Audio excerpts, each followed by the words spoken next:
Hello and welcome to Rathods IAS Academy. Today in this session, we are going to discuss current affairs of 8th June 2024. So let's get started with our discussion. And here I am taking Delhi edition of Hindu. So whichever edition you are having, so you can go with that edition. So it is not mandatory like you have to read only Delhi edition or only Hyderabad edition or any other edition. So whichever edition which is available in your place, so you can watch or you can see that edition for sure. And always I will be saying you have to remember two important things. First one, it is your UPSC syllabus. And second one is you have to go through your previous year's questions. So UPSC syllabus and previous year's questions, so they will be guiding you in entire year preparation. So either it may be your prelims PYQs or mains PYQs. So you have to see those things so that they will help you to understand how question can be framed in your examination and how mains questions are asking and how contemporary issues are asking. So you will be knowing that. Okay, so this is very important. And now let us see the front page, and in this front page I found two or very important articles from our examination point of view. And one more thing I want to say is today is Saturday, there is no op-ed page. Okay, so there is, what is that? So we have only the editorial page today because of Saturday, and even there is no text and context as well. So there are very little number of articles which are irrelevant, and we are going to see that. And one more thing here is tomorrow I may not use digital board, so I will be using a laptop for recording of the video tomorrow. Okay, so please do adjust for tomorrow, and from Monday onwards again we will be having class on digital board. Okay, now let us see the first important article. So title says President invites Modi to form new government. So here this article is talking about new government. Okay, especially in our earlier classes I said about coalition government, right? Okay, so here now at that time I didn't discuss about this coalition government, but now we are going to discuss that. And this topic is important from our GS paper 2 under polity. Okay, from polity point of view this article is important, and you have to know what is the process for the formation of new government. So if you know that, and prelims is very much near, right students? So in your upcoming prelims you can expect question regarding elections. So I will tell you the topics where you can expect questions. So first one is elections, and next one is Election Commission of India. Next one is entirely you have to see parliament part. Okay, parliamentary proceedings, and as well as you have to see election criteria for Lok Sabha members, Rajya Sabha members, and you have to see like speaker, deputy speaker, chairman, etc. So all those things are very important from your UPSC prelims 2024 point of view, and you have to cover each and everything here. Okay, so this is very, very important, and here in this area you can expect your prelims based question. So you can expect your prelims based question and also your mains based question from this things. And now let me explain you about coalition government. Okay, so if you are talking about this coalition government, so coalition government is nothing but several political parties. Okay, several political parties, they join hands and they will form government, and they start exercising the political power based on the common agreed program. So this coalition government is formed by like two or more governments, they will come together and they will be forming government, and they will be having the common agreed program. So coalitions usually occur in modern parliaments whenever there is no single political party which is getting clear majority. Even now here on one side we have India bloc, okay, it is also coalition, next one is BJP party, and they are not having the majority. So because of this now we are having this coalition government. And next one is if several parties with a party of elected members, they can agree on a shared plan, and that too without compromising too much with their policies, then they can form a government. So this kind of government is called as coalition government. Okay, now let us see what are the features of this coalition government. So coalition is nothing but at least two or like many parties, they will come together and they will form the government. That is called as coalition government.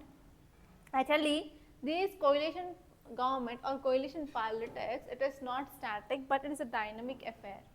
Okay, so this coalition government which works on a principle called as minimum program, which may not satisfy aspirations of all the members of coalition government. So here you have to know what are the merits and what are the demerits of this coalition government. So actually in earlier classes itself I gave you homework regarding to know about merits and demerits. So I don't know like how many students they did this exercise. So because of this I am talking about this merits and demerits of this coalition government. So a coalition government is nothing but it is bringing two or more political parties together and to satisfy the interest of various stakeholders. Okay, so this is one important thing, and whenever these two or more political parties they are coming together and they are coming as a government, then they are going to address different cultures, different languages, because this coalition governments, they are the representative of large group of people. And next one is this coalition government or politics, which also strengthens our India's federal system. So what is meaning of federal? Federal means there is division of powers between center and state. So between center and state there is division of powers. So this is called as federalism. So because of this coalition government, we can strengthen our federal structure. And what are the demerits? Yes, we have lots and lots of demerits. So here what happened to a group of people, they are coming together, right? And they are forming government means there will be disagreements, of course. If for example 3 or 4 people, they are coming and sitting at one place and they are talking, they will be disagreeing with the other people's arguments, right?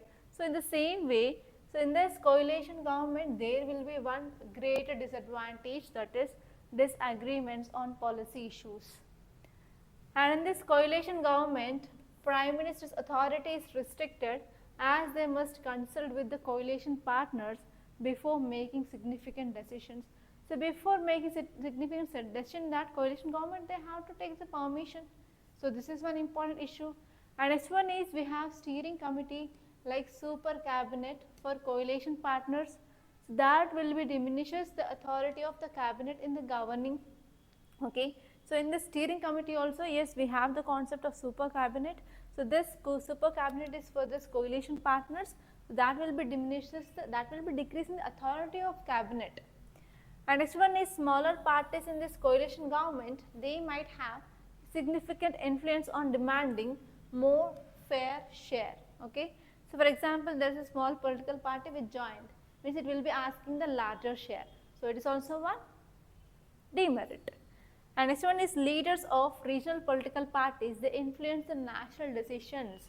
Okay. So because of this, it is having or increasing of pressure on central government. And next one is coalition government. Here the council of ministers, they tend to be larger due to the interest of all major parties.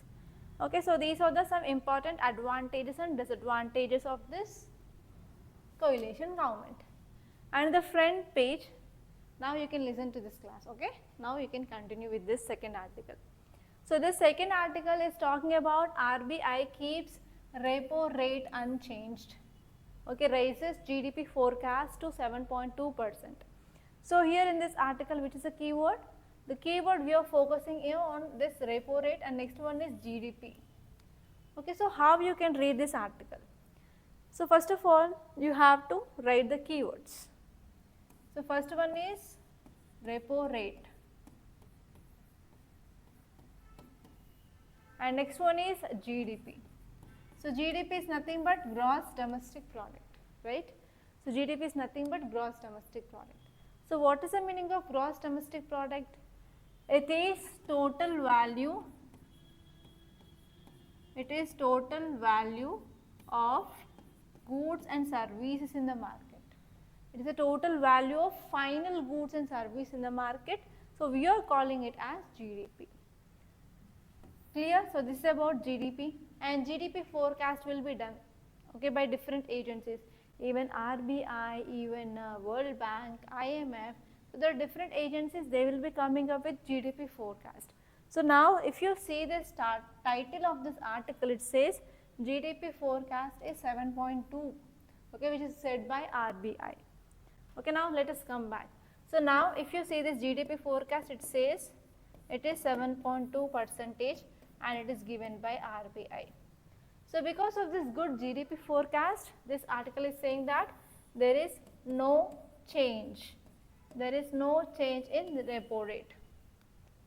So here you have to understand what is this repo rate and reverse repo rate. So these are the two concepts that you have to know. Okay, let us see those things. So why it is in news? Title itself is saying that yes, RBI came up with forecast.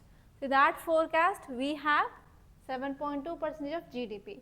So now here RBI kept unchanged this repo rate at 6.5%.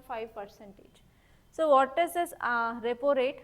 So repo rate is nothing but the interest rate at which central bank lends the money to commercial banks for a short period.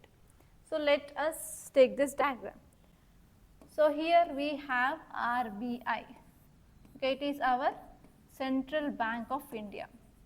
So it is Central Bank of India, RBI, and we have other small banks. For example, you know SBI, HDFC, ICICI, yes or no? So you have this. So here RBI will be giving money. Okay, what it is giving? It is giving money to these small banks. So whenever they are giving money, you have to pay interest rate, IR, yes or no? So even if you are getting 1 lakh rupees from nearby people, so you will be paying interest rate of, for example, 2 rupees interest, yes or no? So in the same way, whenever these banks, whenever they are getting money from directly RBI, so they have to pay interest rate. So this interest rate is called as repo rate. Okay, so this interest rate is called as repo rate. And I want to explain you second scenario. So these, if RBI needs money, so RBI needs money. So in this scenario, so these banks, they will be giving money to this RBI, okay. So whenever this RBI is getting money from these banks, RBI also need to pay the interest rate, yes or no? That interest rate is called as reverse repo rate. So this interest rate is called as reverse repo rate. And one more thing you have to know is, if you compare, RRR is always more than this reverse repo rate. Okay, repo rate is always more than this reverse repo rate. Clear? And here you have to know one important thing. So who is going to decide this RBIs, or like this repo rate or reverse repo rate? So it is the Monetary Policy Committee, and you have to know about this facts of Monetary Policy Committee. So Monetary Policy Committee, it is a statutory body. So why I am saying statutory? Because it is established under this Reserve Bank of India Act of 1934. Okay, so it is a statutory and it is an institutionalized framework under this RBI Act of 1934, and it is maintaining the price stability in the market. So if you want to go to the basics, that will be dealt by economy, sir. And one more thing is, students, from Monday onwards there is economy class will be taken by Ramesh sir, and free that is offline demo class are going on. Okay, free class is not even demo. So you can come and you can sit in the class if you want to have the strong basics in your economy. Okay, so many of you might be knowing about Ramesh sir, right? So he's one of the senior faculty. So the governor of RBI, he is the ex officio chairman of committee, and the policy interest rates and inflation target, everything will be decided by this Monetary Policy Committee. So this is the second important article. And third one here is percentage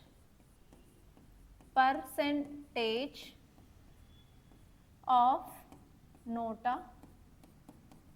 Percentage of NOTA oats dips nationally rises in Northeast. So here the keyword is NOTA. So what is this NOTA? NOTA is nothing but none of the above. NOTA is nothing but none of the above. So do you have right to vote? Have you casted your vote? Yes, right?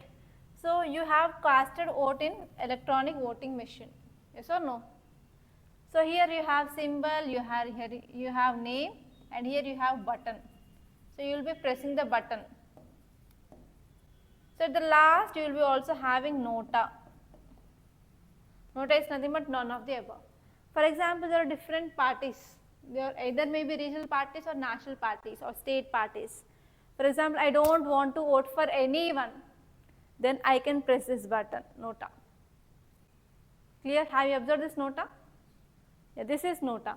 So here why NOTA is important? So when we came up with this NOTA, that is history of NOTA, and what is the importance of NOTA. So all those things are very important from our UPSC point of view. Because in the last general elections in 2019, NOTA was very high. But now this year there is decreasing of NOTA. Okay? That means we can say there is decreasing of significance or relevance of NOTA.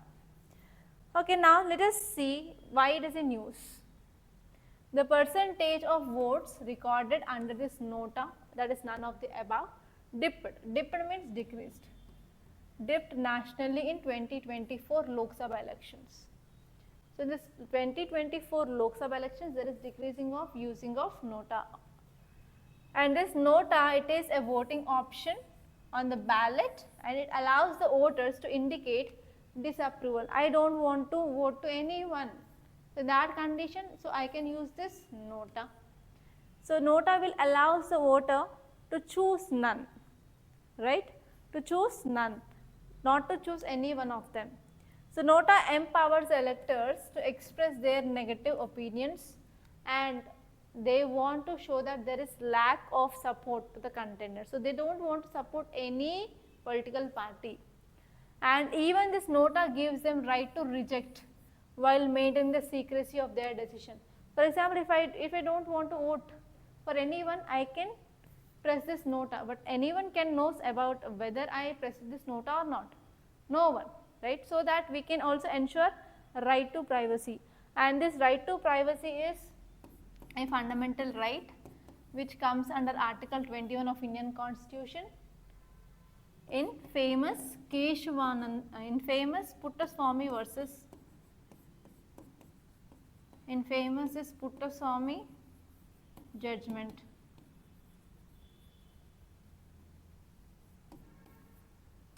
And this Article 21 right to privacy, there are a number of times you got question directly in your UPSC prelims. And actually when this NOTA was first used, so NOTA was used for the first time in year 2013, that too in assembly elections in 5 states. So in which states? Chhattisgarh, Mizoram, Rajasthan, Delhi and Madhya Pradesh. And later on 2014, 2019 and 2024 we started using this NOTA. So it was introduced into the electoral process following this 2013 Supreme Court directive. Okay, so that is the thing which mainly said. And next topic, it is about remoulding the global plastics treaty. So one important problem you are facing is plastic pollution. So everyone is using plastic, right? So even what are the things which are available around me, also there are many plastic things which are present. So actually this plastic is becoming a problem. So why plastic is becoming a problem? So we are using lots and lots of the things of plastics, but we are not going for recycling them. We are not going for reusing them. So we are simply using and throwing it off. So that will be disposed waste, that will be piled up. Yes or no, if you are not taking utmost care of reusing or recycling. That is a problem that we are facing with this plastic. So because of this we came up with this global plastics treaty, and this treaty will be very useful. So according to OECD Global Plastic Outlook report, so globally, that means across the globe. So whenever you say this word globally, So it shows like across the globe. So around the globe, that is throughout the world. So throughout the world, how much amount of plastic waste is generated? So around 353 million tons it had been generated in year 2019, and even this amount will going to be doubled by 2060. So this is one statistics. And next one is only 9% of this is recycled. Okay, only 9% of them is recycled, and 50% of them is sent to landfills, and 19% incinerated means burnt off. Okay, incinerated means burnt off, and 22% is disposed on uncontrolled sites or dumps. And according to UNEP, only 9% of plastic is recycled, and 85% was done by informal recycling workers. So there is also a problem with recycling in India and across the world. And according to the report, it says that Brazil, China, India and US, they are responsible for 60% of plastic waste globally. Okay, China, Brazil, India and US, they are responsible for 60% of plastic globally. And if you are talking about what is this global plastic treaty and objectives, so this global plastic treaty is an ambitious initiative. So in this initiative there are 175 United Nations members who are part of, and they are focusing on how to eliminate these plastics in the world. And what are the objectives? Especially they want to decrease the production of plastics. So whenever you are going for producing of this plastic, ultimately there will be increasing of use of plastic, right? So you have to go for decreasing of production first. So whenever production is decreased, automatically use will be decreased. They will be going for other alternatives. So first one is we have to reduce plastic pollution, and we have to reduce the unnecessary using. For example, rather than using this plastic spoons, for example, if you are eating ice creams, so now you will be using plastic spoons, right? So rather than that, we can take wooden spoons. So once upon a time we used to use that wooden spoons in the cup ice creams, yes or no? And even if there are any alternative, so we can use that instead of using or carrying this plastic bag. So you can take this jute bags, so that we can reduce at least the use of this plastic to some extent. And we have to prohibit susceptible or like some special chemicals that are used for the production of this plastic, and we have to come up with setting up of recycling goals, and we have to follow that goal strictly. And now let us see what are the reasons behind the delay in adoption of global plastic treaty. So why we are not adopting this global plastic treaty? It is very important. So first one is there are economic challenges. For example, if you want to go for alternative, okay, nowadays how many of you will go to DMart? You will be going to DMart, right, for shopping. So earlier we used to pay like 6 to 8 rupees for one cover, big cover, but now they are giving some cloth bag, so they are charging more than 20 rupees. That means there is increasing of what? Spending of money. Yes or no? Are you understanding? So what happened? There are some economic challenges. So whenever you are going for strict prohibition and the prevention of this plastics, so there will be increasing of cost. Okay.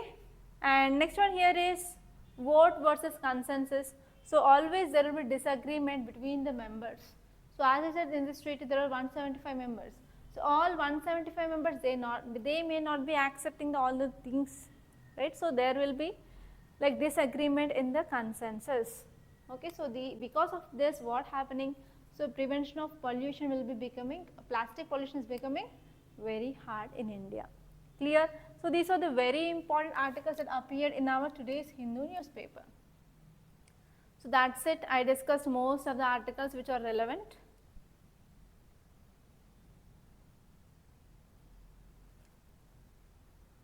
Okay, entire paper is like surveys and political issues. They will be not at all helpful for you students. Okay, so that's all for today. So by this I am concluding, and tomorrow I will be recording by using my laptop, and I will be not using digital board tomorrow.